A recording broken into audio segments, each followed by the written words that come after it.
Welcome to the All Film Watchers Awards. We're going to go through what every major NFL award is, but what I think it is based off of the film. It's going to be film weighted, not really worrying about all the stats and stuff. I'll incorporate some, but for the most part, it's just based off of the film, who I think deserves that award the most. So before I get into it, make sure you like and subscribe, but I hope you enjoy the video. Let's start out with Coach of the Year, and I think this goes to Liam Cohen. I don't think it's really that close. A ton of people are saying other coaches, but Liam Cohen, man, he's had some genius play calls. So for starters, he turned around this Jags entirely. They're 6th in points per game. They're top 10 in yards per game. They went from 4-13 to 13-4. What else do I need to say? It's crazy, but when I look at some of the plays, he is just so good at attacking certain defenses. Like whatever the defense is in, it's like he's got the answer. For example, here, the Titans are just playing man coverage. Well, they're going to motion the tight end across. As he moves to the right, you notice that the Titans, they switch on with this linebacker. Well, good thing we have a rub concept dialed up. You get the tight end releasing vertically. He's going to kind of get in the way of that man defender. It's not even him. He's the one. He's able to get this other man defender to influence the other man defender. It's crazy. It's so well coached. Jacoby Myers was there too. Even if this linebacker got around the tight end and all of a sudden you flip it right out to the flat, it's a touchdown for the Jags. Beautiful play call. And then you see another one. I covered this on the main page, but you have ETN. He's going to match up against the linebacker. Once again, man coverage. It's a cover 2. So you have these 2 deep safeties, and the way they attack this after motioning him out, kind of stacking him with Brian Thomas. They release Brian Thomas on this inside release kind of post. So that gets in the way of the man defender, but also it carries this deep half with him. So then ETN, he's just going to run the wheel. Once that man defender gets kind of caught up in the traffic and ETN's faster than the linebacker, he's able to sprint vertically, touchdown for the Jags. Another great play call, but here's where it gets like kind of advanced. So I also covered this, but they motion ETN out of this stack look across the formation. And then as he continues across, you notice they just flip it out to him on a screen. Now the Jets crash down hard. Like they are super aggressive here. So this goes for -3 yards, which is not great. But Liam Cohen, he knows what to do, even though that play didn't work that well. Because out of the same formation, he motions ETN across. Very similar situation in the red zone. And then ETN, he's going to fake this orbit motion and then sprint out to the flat. Well, when he does that, the Jets defense is crashing down again. They think it's another screen pass, but in reality, you got Bashal Tutin just inserting right up. He's running the wheel. Beautiful play call. I mean, he is wide open. Bang, another touchdown for the Jags. He is just a genius. So we'll look at another one. This time, you see in the first matchup against the Titans, they show this bunch look in the red zone, goal-to-go situation, and the Titans respond with a cover 2, so a red zone cover 2. Now, this works out for a touchdown. Liam Cohen honestly might have seen something to call this play. I didn't look that deep into it, but you notice you just have a clear out route that carries the middle runner underneath from Jacoby Myers. That's a touchdown. But the key to this is the fact that the Titans ran the red zone cover 2 against that bunch in a goal-to-go situation, because then in their second matchup against the Titans, Liam Cohen calls a very similar bunch look, this time incorporating the running back, but the defense has to react similarly because it stresses similar points like rub concepts and stuff, which obviously Liam Cohen loves. But then on the opposite side, you got Jacoby Myers and the tight end. So all of a sudden, in this cover 2, the flat defender in the deep half are going to be worried about Jacoby Myers running this corner. They have to carry him. Well, Brenton Strange is just going to release out, kind of occupy that cloud flat, but then as soon as the cloud flat goes up towards Jacoby Myers, bang, he's breaking right in, and since it was at Tampa 2, he's wide open. They just perfectly attack that coverage. Touchdown, Jags. All right, last one. This one, I mean, is just brilliant. This one is awesome because they motion in the running back earlier in the game against the Broncos. So what you notice is how much the Broncos defense reacts to it. Like you look at this right side of the offense and there's just not many guys on the outside. Like you have this guy who's a flat defender since they're running a cover 3, and you have the deep outside third. So they are really reacting to this very inside. Like you notice when they motion the tight end back out, that DB widens once again. So when you motion that guy in and you only have that single X receiver, this is how they're going to react in similar situations in the red zone. So then Liam Cohen later in the game calls a very similar 3-by-1 look. So you motion, it's initially 2-by-2, but then you motion the receiver across. It creates that 3-by-1, and you notice that they just shift in again. There's nobody on the left side of that offense. So Liam Cohen perfectly attacks it because you have a drag from that X receiver. Now that's going to hold this flat. If that flat were to sprint out to ETN, then you can just hit the drag right now. You can hit him right now. It's a nice gain. But since that flat kind of holds with that drag a little bit more, bang, you just flip it right out to ETN. He's wide open in the flat because they were so compressed, and now it's a touchdown. I mean, the guy is unreal, and this is what I've seen from him all year. It took them a little while to get going, took him a little bit to get settled, kind of what you expect with a new head coach, but man, I think he deserves it more than anyone. Now we got Protector of the Year, and I want to see big old 33-year-old Joe Thuney win it. He is so deserving. He has completely reshaped the Chicago offensive line. He's been great in pass protection, probably the best for the Bears. He's been solid in run, not as good as Darnell Wright or Jonah Jackson, but really good in the run, and he's been great on stunt identification. So let's look at all three. On this rep, he's just going to be working against the one technique, and I love his first punch here, because initially he sets with center of mass to center of mass, but then as that one tech works inside, look at the punch from his left hand. He just gets it perfectly right on the hip. That's a difficult area for the D tackle to then clear. So you notice that that hand stays glued there the entire rep. Look at the low pad level, the great balance with the wide base. The dude is just so solid in there. Just a brick wall. Completely prevented any pass rush from reaching Caleb Williams. And then on the second one, I love the pass set because you notice that one tech is initially releasing to the inside.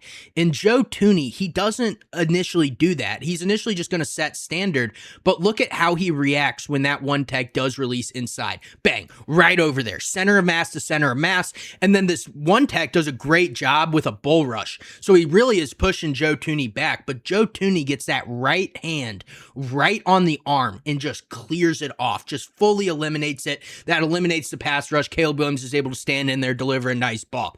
Now on this play, the defense tries to hit him with a push-pull, which works against a lot of linemen, but you notice with Joe Thuney, and it really should have worked here because Joe Thuney does not get great hands-on. He's really just grasping, not got great hands on the defender. So you would think that when he pulls him down, Joe Thuney's going to go flying because he has nothing to push back up against. But as soon as that happens, Joe Thuney, look at how he lowers these legs. Like he goes into a squat, keeps great balance, and just entirely eliminates that push-pull, stays glued to him, and then just stays glued to him the rest of the rep. That is incredible. Now, I know he gave up a lot of depth here, but if you look at how long it took, Caleb Williams should have gotten the ball out. So that is not on Joe Thuney at all. And then this last one for pass protection is incredible because he's going to be pulling right. And to ask your 33-year-old guard to do this and then kind of have to dance with this edge who's a lot faster than him, that's impressive. Look at how he mirrors him. He mirrors him the whole rep. He's dancing out there. That is gorgeous. I love that from Joe Thuney. All right, let's get into some run games. So here we see a combo block. He's going to be working against this one tech with the center. And I love how he finishes this combo because he just tosses that one tech completely out of the A gap and then works right up to Quay Walker, seals him to the outside. Swift hits right behind him. Oh my God, that's so pretty. And then this was a real high IQ block because they're running a counter to the right. So you know the ball's going to the right. It's not like a zone where he can really cut back. There's a designated gap for him to hit. So Joe Thuney just seals Quay Walker. He's not firing out to try and push him back. He is fully sealing him, which I just love because it's making sure your guy doesn't make the play. And that's the most important thing as an offensive lineman. And look at what that does. He just seals him to the outside. Munnin guy hits right behind him. I mean, that's incredible. What a rep from Joe Thuney. And then you see another great combo block. Now, this is a slightly different one because he has a different role. Here they combo block this one tech, but Joe Thuney this time is the one overtaking. So he has to overtake, and notice how he keeps those hips so glued together. The further these hips get apart, the easier it is for that defensive tackle to just slice right through and split them. But Joe Thuney keeps those hips glued together and then fully overtakes, gets his butt to the hole. Swift hits right behind him. I mean, that's gorgeous. That is exactly what you want from a combo block. And then look at this scoop step. Look at how much ground he gains with this first step. He gains like a half of yard. That is awesome because now he's in a perfect position to seal Jordan Davis. That is Jordan Davis to the outside, and Munnin guy hits right behind him. I mean, you couldn't make it any better than that. That is a perfect block. And then his stunt identification, my favorite part of football. It has been absolutely incredible. Here, that 3 technique is going to slant to the inside. He's going to go to the center, but look at Tooney. He gets the hands on and then just passes him off. Just fully passes him off. Make sure that the center gets him. He knows that he wasn't going to be his guy and just passes him off and then works right to the other defensive tackle. Bang. Stunt denied. Absolutely beautiful. And then this time they try and loop someone to him. He doesn't even have a roll. And they try and loop, I think, Lucas Van Ness right into that A-gap. Well, Tooney, notice as soon as Quay Walker bails off, Tooney's head right to the inside. Bang, picks him up perfect. Stunt eliminated again. Perfect stuff from him there. And then last one, he's working against, I think, Van Ness again. And then he dips inside, perfectly picks up the looping defensive lineman. I mean, the guy is just so high IQ. He has been balling this year. I think they'll probably give it to like Penne or somebody like him, probably a bigger name. But Joe Tooney, if you're watching this, man, you are getting recognized because you have been incredible all year.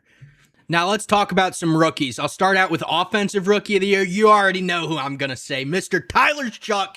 Give him to me. So he needs to be Offensive Rookie of the Year. Dude has fully turned around the Saints. I did a full video on him last week, so make sure you go watch that. So I won't keep this too long, but we'll just look at his accuracy first. Accuracy is incredible. Here he just drops back, got a nice clean pocket, but gets absolutely drilled at the end. And look at the ball placement. Look at the ball placement. It's right out of the hand of that DB, right into the hands of Vele. Perfect ball placement from him there. And then his improvisation has been great as well. Here, as he drops back, he's going to get under a lot of pressure, but he does a great job containing himself because you notice that pocket completely collapses. That edge, as he comes around, Tyler Shuck steps up, protects the ball. That's gorgeous. And then as he rolls out to the right, he's got more pressure in his face, so he jukes him out and then jukes out another guy. That's incredible. I was not expecting that kind of stuff from Shuck. And then he delivers it, gets a 50-yard gain out of that. That was awesome. What a play. That was in his second NFL start. Are you kidding me? So then Tyler Shuck also pre-snap demon. He has been incredible all year pre-snap. On this play, he identifies the quarters shell. You have the 3 underneath defenders. You have the 4 over the top. So he's getting his team in the perfect position to succeed. He's going to audible the play because he's audible into something that attacks the quarters look. So in this case, you have that post from your receiver. That's going to carry this deep outside quarter. Jawan Johnson, he runs the wheel. That flat defender is going to settle down because he doesn't carry him too far vertically. And then he's just wide open because Tyler Shuck had the perfect audible. God, he's so good. And then he's such a quick processor. This is what I love because I see from similar stuff from Mahomes. Now, I'm not saying he's Mahomey, but I do notice like this quick slant, he's going to hit him, but it's as soon as he sees this linebacker kind of come. As soon as that happens, bang, ball's out immediately. Just as soon as possible, completed pass. That's exactly what you want.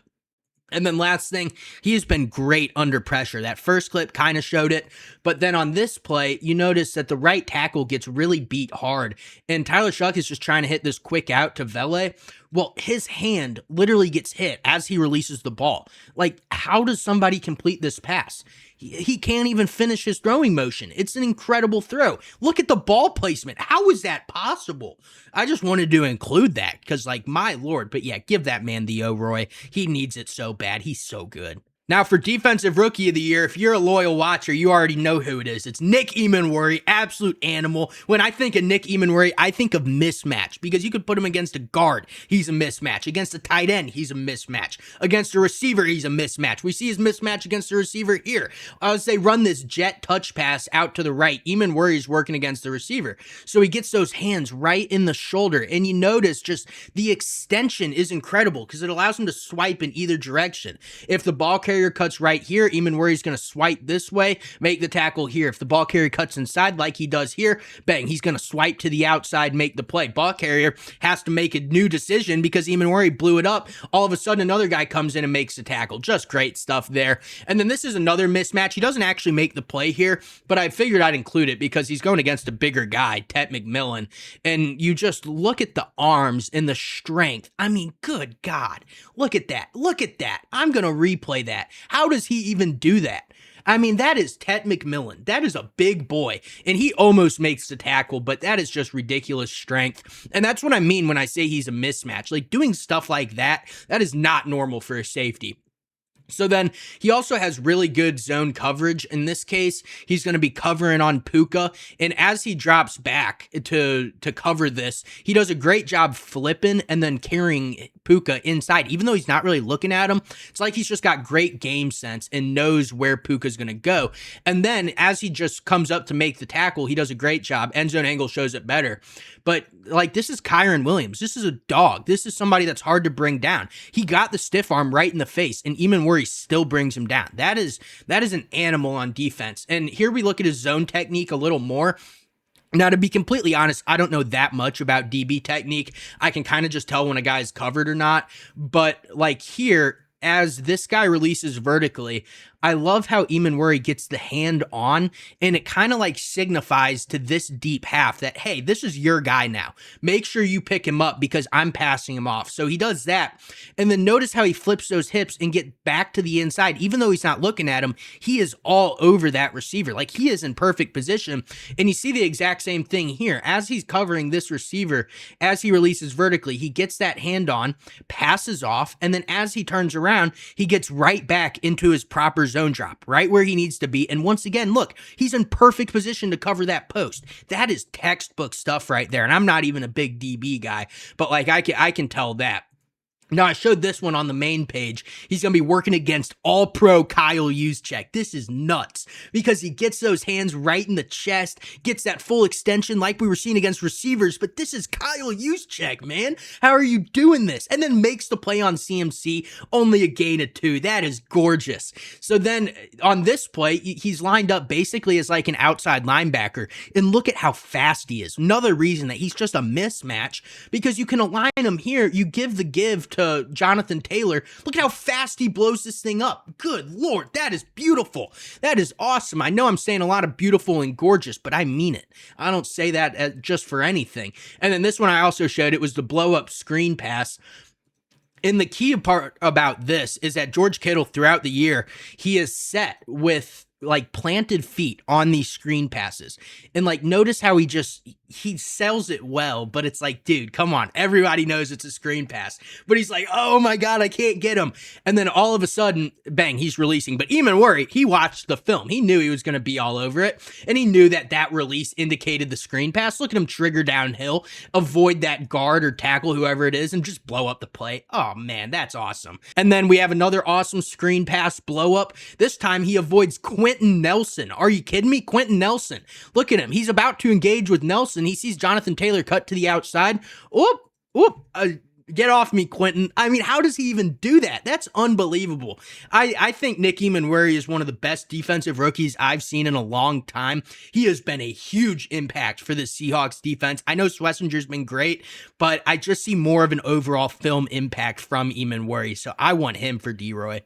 And then for Offensive Player of the Year, there's no doubt in my mind that Puka Nacua deserves it. I haven't seen a more valuable non-quarterback in the NFL in like the last 5 years. The guy is an animal. When I look at some of the stats, so he has 1,715 receiving yards. That's second in the NFL. Only JSN leads that by about 80. But then you look at the snaps in the game. So Puka played one less game. He had 2 fewer games started, and he had about 30 fewer routes run, but he has 3 more targets and 10 more catches with only about 80 fewer yards. No question, he's more valuable to me. And it's about what everything he does. He does everything. For example, his blocking is absolutely remarkable. Here he inserts right up into, I guess, the D gap, and he's lead blocking on Budda Baker. That's Budda Baker. He's a solid player, and he literally pancakes him. It's hard to see because Kyren runs right there, but like, I mean, right now he's pancaking him, and he's taken out of the rep. Awesome stuff. And you notice what that does is because then when you run play action and he inserts right into the C gap, then all of a sudden that linebacker crashes down. Puka sells the block on him. And now as Puka releases out to the flat, that linebacker's far behind him. Puka's able to get out there, get a catch, and he's great after the catch. So he picks up like 25 yards. So just incredible. And then his hands are remarkable as well. Just here, this was this past week, one-handed catch in the end zone. My Lord. And then here we see that one against Seattle. He literally reaches around around that defensive back's arm, and just the aggressive hands, the strong hands, grips that thing on a 4th and 5 and brings it in. Man, that is awesome. And then we've all seen this Panthers one. He goes down the field one-on-one, not even a great pass, and somehow he brings it in. I mean, is that OBJ or is that OBJ? And then he's kind of got a little hidden capability, because I covered it real early in the year, but he's a super smart receiver, and the Rams love to use him on something I would just call it a seam option. Not sure if other people would call it that, but they motion the tight end out, which widens the defense with him. And then mainly against cover 3s, they run it. And like, in this case, since it's just a standard cover 3, you have the hook zone defender. He just goes vertically, right up the field, right up the seam, and then Stafford's able to zip it in there. He gets a touchdown. But then, if they're running something like a cover 3 match, for example, they motion the tight end out again. Then this time, Puka, as he gets matched up the field by that D-back, now he just cuts right in on the dig. So it's the same route, different decision, and Matt Stafford once again is able to zip it right in there. That's why you see so many of Puka going right up the seam, or him running that dig underneath zones or something. It's because he's smart, and they allow him to make the decision at the time of the play. And then wrong one. And then Puka's route running as well is the last big final thing. Like here, he's working against Will Johnson, and he runs a ton of these hitches. So when he sells this hitch, that really sells it to Will Johnson. And then his acceleration's incredible for a guy that really didn't even have that fast of a 40. And then he accelerates downfield, makes the catch over Will Johnson. I mean, the aggression, the good hands, it's incredible. The guy just stunned me all year, and I was really high on him coming into this year. I don't think there's an argument for anyone other than Puka Nacua. If you truly watch the film, if you truly go through the process, he's the most valuable non-quarterback in the NFL by far. Now, for Defensive Player of the Year, this should be unanimous. It goes to Myles Garrett, no questions asked. I mean, this is just a dominant season, one of the most dominant we've ever seen. And here he's working against some chip help, and as he engages with Will Campbell, the guy is so fast. Look at that little shimmy, and then just bends the edge, completely gets around Will Campbell, and then gets the sack on May. Not even just the sack, he gets the strip sack too. Great stuff from Garrett there. His speed is remarkable here. I showed this one on the main page as well. Like, he gets that right foot planted, and I don't know if you can tell, but it's literally like parallel with the line of scrimmage. Like, he gets it completely sideways and then leaps like 2 yards in air off of 1 foot in a live rep across the face of Trent Williams, and somehow does that. That is Trent Williams. Are you kidding me? That's crazy. So then he is so strong. Here he's working against right tackle Roger Rosengarten. And look at this engagement. So he takes this wide angle, and it gets Rosengarten a little off balance. Like, his movement is just going a little bit to the outside. But look at this right arm. It just throws him. Oh my God. That is crazy. And then he gets the sack on Lamar Jackson. The guy is unbelievable. And then last one showing his strength. So as he sets, or as the tackle pass sets, Garrett's going to go in for a bull rush, and look at how much he just pushes back this tackle. The legs move like a good 2 yards back, and Garrett then just like bends the corner. The way he blends the power with the speed is incredible, and then just gets around him. I don't even know how somebody is physically capable of doing that. If I tried that, I'd tear an ACL. So then here he's working against chip help once again against Will Campbell, and the technique as well. He blends the technique, the strength, the speed. It all just comes together and makes the best pass rusher we have ever seen, because on this play, you notice the step with his left foot kind of sells the engagement. So Will Campbell, as you would expect, throws the punch because he's expecting that Myles Garrett's about to engage.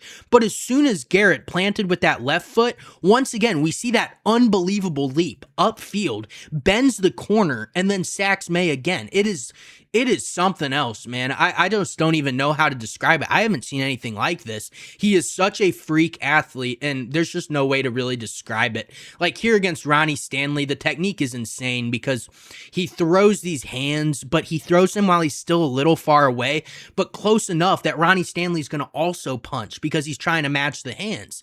But Garrett just gets that shoulder so low, completely bends the edge, and gets in for the sack on Lamar. I mean, that is just unbelievable, man. Like I've said, I've seen nothing like this. And then on this play, he kind of releases on a pass rush. He's thinking this is a pass, but he bends the edge so well that he blows up the run. That is nuts. So, I mean, I don't even know what to say for Myles Garrett. The dude, take it. Take the Defensive Player of the Year. You deserve it. You are just a phenom. And finally, for MVP, based off of strictly the film, I think it goes to Drake May. And I say that because I've watched Allen's film. Allen, he's made some mistakes in key moments. He's missed some really big balls. He's missed some really crucial open receivers. I look at Stafford's film. I thought he might have been MVP earlier. I see some missed balls that result in completions because he has a phenomenal receiving core. I look at Drake May. I see none of that. I see an offense that revolves around May. And it's because first off, he's been so consistent. His decision-making, incredible. His accuracy, incredible. And that's what I see on film. I mean, you have this deep ball here. He launches it deep to Kyle Williams. He's got a great trajectory on it because it comes over the top of Marlon Humphrey while also still being insanely accurate right in there for a touchdown. And then his medium accuracy's been great. If both of those are great, his short's been wonderful too.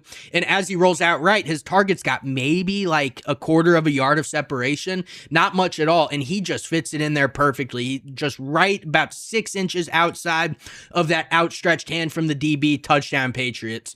And then his pocket presence, phenomenal.